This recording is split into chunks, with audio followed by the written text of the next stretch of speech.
कानपुर। उत्तर प्रदेश की 9 विधानसभा सीटों पर होने वाले उपचुनावों में कानपुर की सीसामऊ विधानसभा सीट बेहद खास होती जा रही है।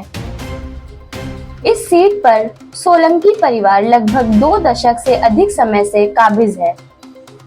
सपा विधायक इरफान सोलंकी को आगजनी मामले में सजा होने के बाद सपा ने इरफान की पत्नी नसीम सोलंकी को इस सीट से मैदान में उतारा है। इस दौरान सपा प्रत्याशी नसीम सोलंकी के समर्थन में आयोजित एक जनसभा को संबोधित करने कैराना से सपा सांसद इकरा हसन सीसामऊ विधानसभा स्थित ग्वालटोली, मकबरा व कर्नलगंज इलाके में पहुंची। इस दौरान यहां इकरा के समर्थन में भारी भीड़ देखने को मिली। जनसभा को संबोधित करते हुए सपा सांसद इकरा हसन ने भाजपा सरकार को जमकर कोसा। इस चुनाव तो एक तरफा हम जीत रहे हैं, लेकिन क्योंकि मैं बहुत भावुक थी जब मुझे एहसास हुआ कि बिल्कुल ऐसा ही चुनाव हमने 2022 में कैराना में लड़ा था जैसा यहाँ लड़ा जा रहा है। तो 9 सीटों पर चुनाव है, पर अगर मुझे कहीं जाना सबसे ज़रूरी लगा तो वो इस सीट पे लगा, क्योंकि यहाँ पर जिस तरीके से ये जीती हुई सीट को छीना गया है और अब हमारी भाभी जो यहाँ से चुनाव लड़ रही हैं, इतनी हिम्मत दिखाकर वो चुनाव लड़ रही हैं, तो जीत तो निश्चित है इंशाल्लाह।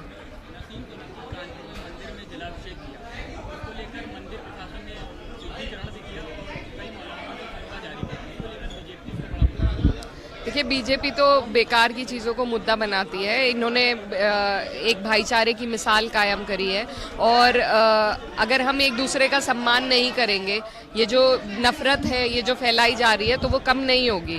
तो भाभी ने जो है एक जनप्रतिनिधि होने के नाते उन्होंने जो उनका फ़र्ज़ था वो किया, सम्मान किया, किसी का अपमान नहीं किया। अगर अपमान किया जाता किसी का तो बात थी, लेकिन क्योंकि सम्मान ही किया है तो मुझे नहीं लगता कोई बात है इसमें।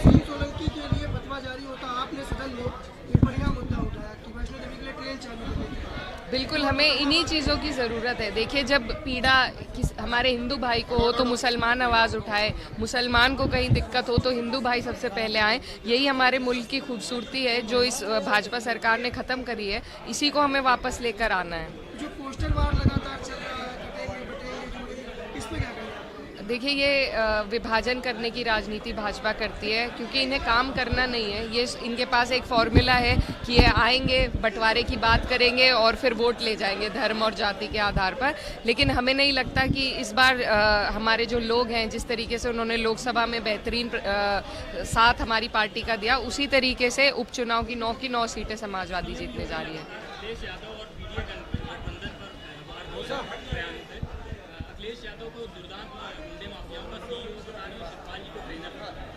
देखिए, झूठे मुकदमे लगाकर वो लोगों को, जो भी बढ़ती हुई आवाज़ है उसे दबाने का काम भाजपा करती है और इल्ज़ाम दूसरों पर लगाए जाते हैं। उनकी खुद की पार्टी में कितने विधायकों पर, कितने एमपीओ पर किस तरह के कितने मुकदमे हैं, ये वो भी अच्छी तरीके से जानते हैं, आप लोग भी जानते हैं।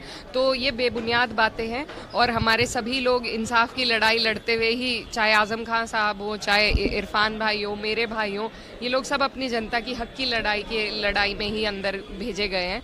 तो ये धरातल पर जो सच्चाई है वो लोगों को मालूम है, इनके कहने से कुछ नहीं होगा। इरफान सोलंकी को तो हिंदू वोट भी मिला है, क्या लगता है कि इस बार योगी जी के नारे के बाद परिवर्तन होगा? नहीं, बिल्कुल नहीं होगा। देखिए, हमारी भाभी जिस तरीके से चुनाव प्रचार को लेकर चल रही हैं, बहुत खूबसूरती के साथ सबको संजोकर लेकर चल रही हैं, भाईचारा बना रही हैं और एक ऐसी मिसाल इन्होंने कायम करी है अपने व्यवहार से भाईचारे की।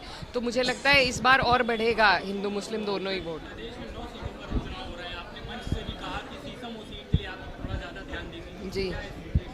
जी, क्योंकि मैं बिल्कुल इनकी जो पीड़ा है, इनका दुख है, इनका दर्द है, इनकी चिंता है, उसे बिल्कुल बखूबी समझती हूँ, क्योंकि मैं इनकी जगह पर रह चुकी हूँ।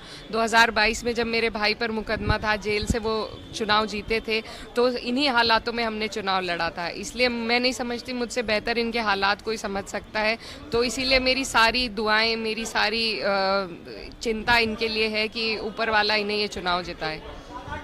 के साथ ही सांसद इकरा ने नसीम सोलंकी को भारी बहुमत से जीत का दावा करते हुए कहा कि हम इस सीट को एक तरफा जीत रहे हैं। इसके साथ ही इकरा ने सूबे की सभी 9 सीटों पर सपा की जीत का दावा किया।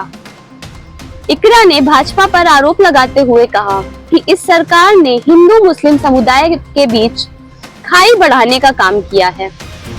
हिंदू को तकलीफ हो तो मुस्लिम आगे आए, मुस्लिम को तकलीफ हो तो हिंदू आगे आए। यही हमारे मुल्क की खूबसूरती है, जिसे भाजपा ने खत्म कर दिया है।